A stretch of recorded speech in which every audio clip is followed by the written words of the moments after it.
What's up, guys? This is Justin Symbol from the God Bombs, and I finally decided to continue my review of Marilyn Manson's entire discography.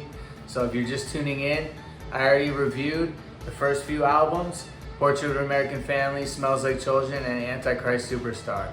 So check out those reviews, and now you can pick up here with the classic, the game changer, the twist, Mechanical Animals. This was Manson's album coming on the heels of his huge breakthrough with Antichrist Superstar. He shocked the entire world. The Christian conservatives were totally up in arms and created a whole protest campaign around the country for the tour of Antichrist Superstar.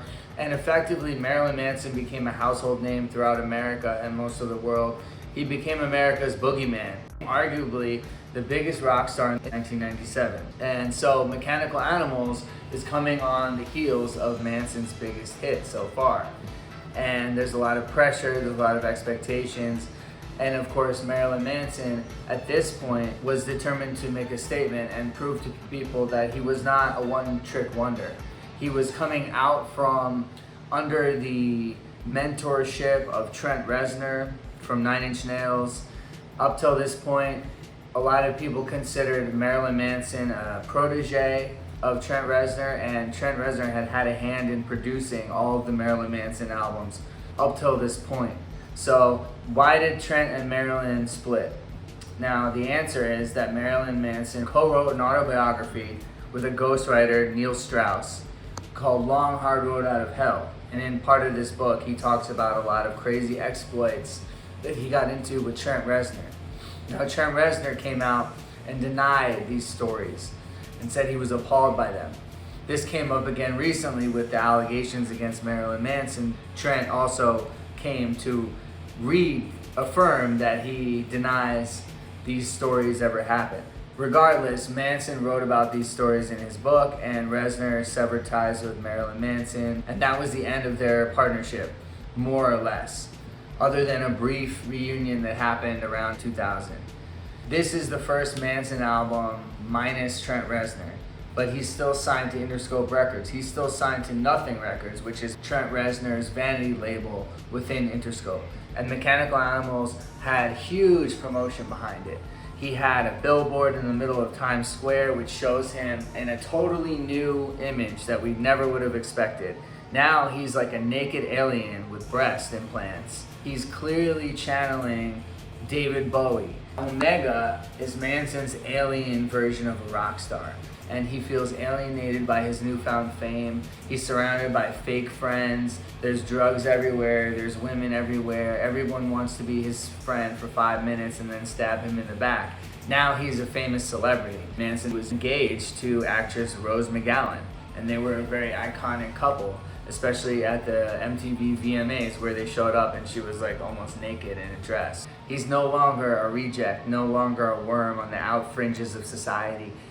The Marilyn Manson movement has succeeded and catapulted him into a global rock star. So Mechanical Animals debuted at #1 on the charts and had a huge push behind it. And the sound was immediately a shift. Instead of the raw industrial metal that we have on Antichrist Superstar, Mechanical Animals goes for more of like a progressive electro-industrial rock approach.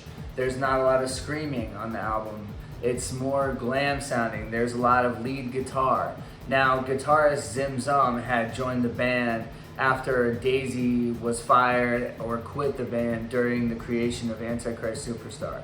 So this was the first time we have a new guitarist in Marilyn Manson. Up until this point, it was always Daisy Berkowitz.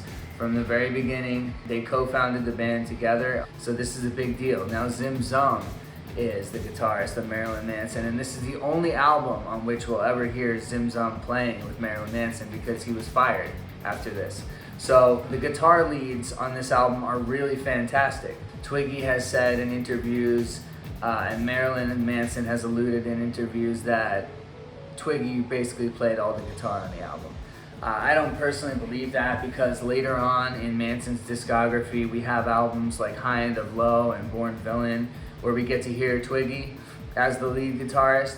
And I don't think that his riffs and his leads are as complex and as incredible as the ones that we hear on Mechanical Animals. So I do believe that Zim Zum contributed a lot to this album. There's amazing keyboard work on this album from Madonna Wayne Gacy, aka Pogo. He definitely evolved, and the whole band really evolved with this album. They transformed, they took on like a glam-like imagery, and every member of the band had new makeup, new style, and they all had new photo shoots and new videos where they totally reconfigured the way they looked into this glam imagery.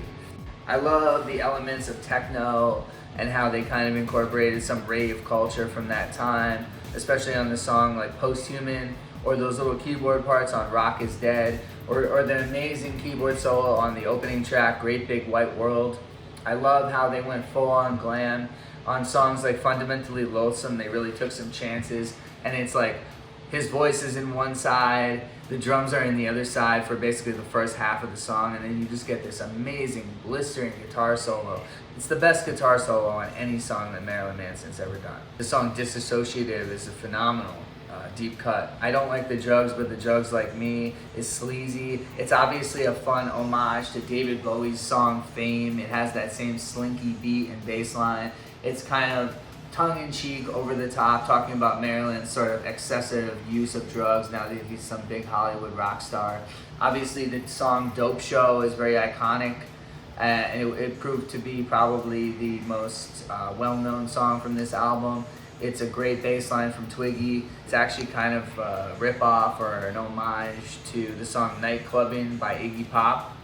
Daisy Berkowitz also pointed out to me that it was influenced by Lunchbox, which is one of Manson's earlier singles, so it has a similar chord progression. But I think I like that Manson's songs kind of reference earlier Manson songs, and this was sort of the beginning of that, I think, where he's like recycling himself in a new way. With the song Rock is Dead, you hear a beat that's very reminiscent of The Beautiful People, but now it sounds kind of plasticized and more Hollywood version. And I think that that's appropriate because Manson's trying to say, now I'm fake. Even in one of his songs, he says, I'm as fake as a wedding cake. I think he wants to sort of have this Andy Warhol sensibility, this sensibility of like, now I'm a product, now I'm plastic. Because by saying that, by being honest about that, and by communicating that with his fans, in a sense, it's what keeps him real. Because everybody else, would just keep the rebellion going and keep making Antichrist Superstar Part 2, Part 3, Part 4. And I think that Marilyn really was trying to do something that had more credibility. The production on the album is great. It's nothing like the Manson albums that came before. It's a lot cleaner, it's more pop, it's more of a clear, classic rock almost type sound.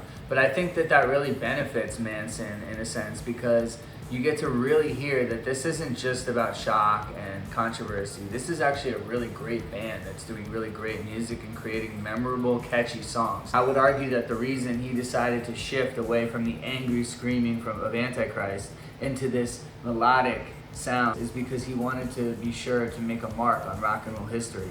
He's like, I got this far with the angry screaming stuff, but I'm only gonna get so many people with that. Now I wanna transfer over to mainstream rock radio. One thing that's worth noting is that by the time they did the music videos for Mechanical Animals, Zim Zum had already been kicked out of the band and replaced by John 5. So much like how Zim Zum kind of gets the credit for Daisy's work on Antichrist because Zim Zum is the one in the music videos, same with Mechanical Animals. John 5 is the one playing guitar in the videos. They hired John 5, who is an incredible guitarist. He was, at that time, famous for working with Rob Halford from Judas Priest on the project 2, which was produced by Trent Reznor. Another element that I find interesting about the Mechanical Animals era in general is that Billy Corgan is often credited by Marilyn Manson as being sort of a consultant, kind of a co-producer on the album Mechanical Animals. And I actually met Billy Corgan in Chicago. I went to Madame Zuzu, his tea house, and I was fortunate enough to meet him. And it was funny, at first when I was talking to him, like he wasn't that eager to talk to me. But when I brought up Marilyn Manson and that I was a huge fan of Mechanical Animals and I was curious about his involvement, he like lit up and he was like really excited to talk about it. He's like, oh, I'm so glad that people like that album. I really encouraged Manson to go in a different direction with that album. I do think that Corgan was partially behind the album to some extent. I mean, He was like kind of a ghostwriter for artists like Courtney Love and Hole and other rock artists around that time. However, I don't think he contributed actual riffs, although it is possible. If he did, neither of them are talking about it, so they probably signed some kind of agreement.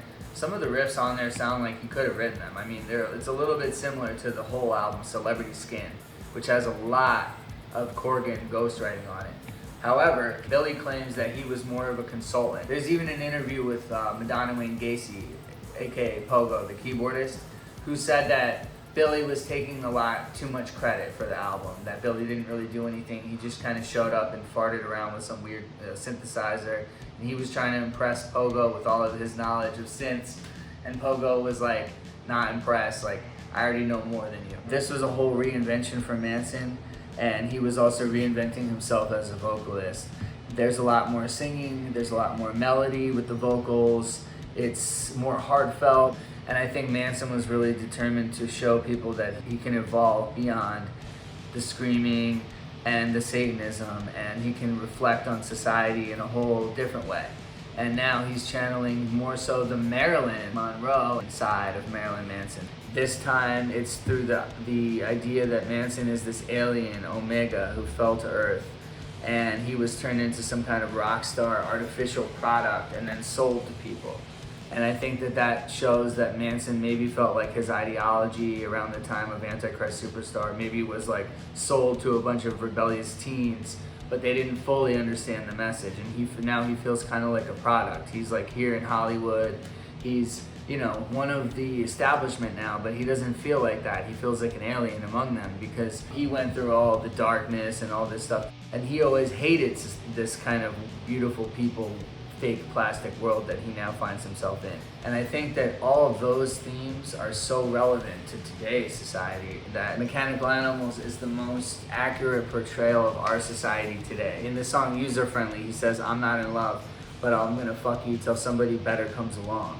And it's like, if that doesn't sort of spell out what the culture is like nowadays with Tinder and all these dating apps and everything, I don't know what does. I mean, he's really talking about this kind of world that's all about technology and using technology to sort of alienate us from each other instead of get closer. I do think that ultimately Mechanical Animals should go down in history as an artist taking a chance and reinventing themselves when they were at the peak of their career, and to a large extent succeeding because he did have a platinum album. He had big singles with the songs Dope Show, Rock is Dead, and I Don't Like the Drugs. The song Coma White is another great single and music video where he reenacts the killing of John F. Kennedy. There's a lot of great imagery associated with this album. However, in the long run, I don't think this album has the staying power of Antichrist Superstar. I don't think it's quite as original, quite as daring. In a sense, maybe only because the Bowie references at times feel a little bit all-consuming, where Marilyn Manson almost loses his identity a little bit in this Omega character. However, I will say I give Mechanical Animals a 9. I think it's got some of the best songs in Manson's catalog, great lyrics, and it shows a whole other side of Manson that really does humanize him as like an emotional character. And I think that as a fan, for me growing up, that was important for me to connect to that emotional side. So I hope you guys enjoyed my review. Check out Mechanical Animals, form your own opinion. Leave a comment here, let me know what you thought of my review. Let me know what you think of Mechanical Animals. Let me know what you'd like to see me review next. And of course, I will be continuing my review of Manson's entire discography. So up next is Hollywood in the Shadow of the Valley of Death. Stay tuned, Bomb Squad. Bombs away.